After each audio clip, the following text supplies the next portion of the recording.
আসসালামু আলাইকুম। সিরিজের দ্বিতীয় টি-টোয়েন্টিতে কুইন্টন ডিককের বিধ্বংসী ইনিংসে ভারতকে ৫১ রানে হারিয়ে সিরিজে একে ফিরল আ টিম সাউথ আফ্রিকা। যেখানে কিন্তু কুইন্টন ডিকক ১ম টি-টোয়েন্টিতে ০ রান করলেও দ্বিতীয় টি-টোয়েন্টি কিন্তু চমৎকার ব্যাটিং করেছেন।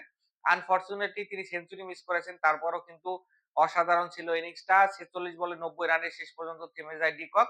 যদিও এখানে জিতেশ শর্মাকে থ্যাংকস দিতে হয়। দারুণ একটা রান আউটে কিন্তু কুইন্টন ডিককে ফিরিয়ে দিয়েছেন। না হলে ক্যারিয়ারের ২য় শতক তিনি পেতেই পারতেন।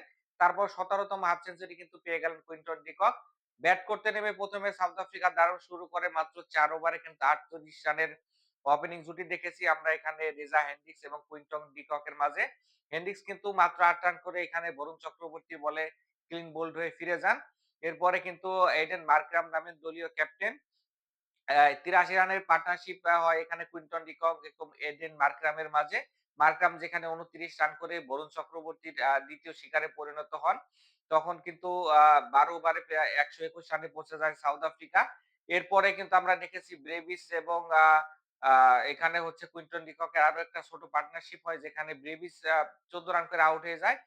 ডিকক ৯০ রানে যখন আউট হয়ে গেলেন তখনও কিন্তু আরো ৪ ওভার বাকি ছিল। ডিকক যদি এখানে থাকতেন অবশ্যই তিনি তার সেঞ্চুরিটা পেয়ে যেতে পারতেন।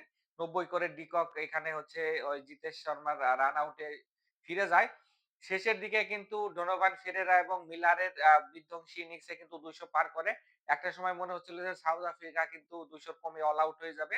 এখান থেকে ডোনোভান ফেরেরা ১৬ বলে ৩০ এবং ১২ বলে কেলার মিলারের ২০ রানের ইনিংসে কিন্তু ২১৪ তে পৌঁছে যায় টিম সাউথ আফ্রিকা।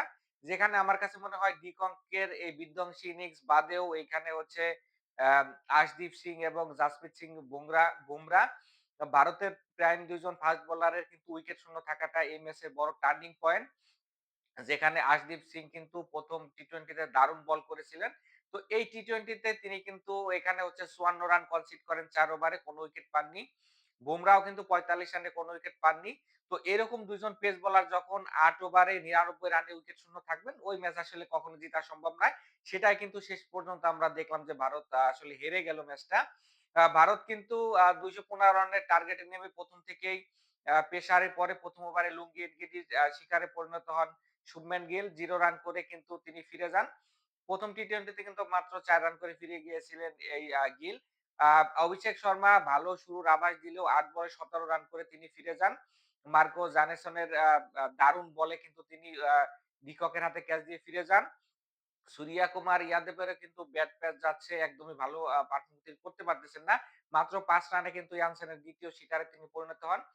৩২ রানে ৩ উইকেট হারিয়ে কিন্তু দিশেহারা হয় ভারতীয় ব্যাটিং লাইন আপ। যেখানে কিন্তু তিলক বর্মা একমাত্র ব্যতিক্রম ছিল। ৩৪ বলে ৬২ রানের দুর্দান্ত ইনিংস খেলেন।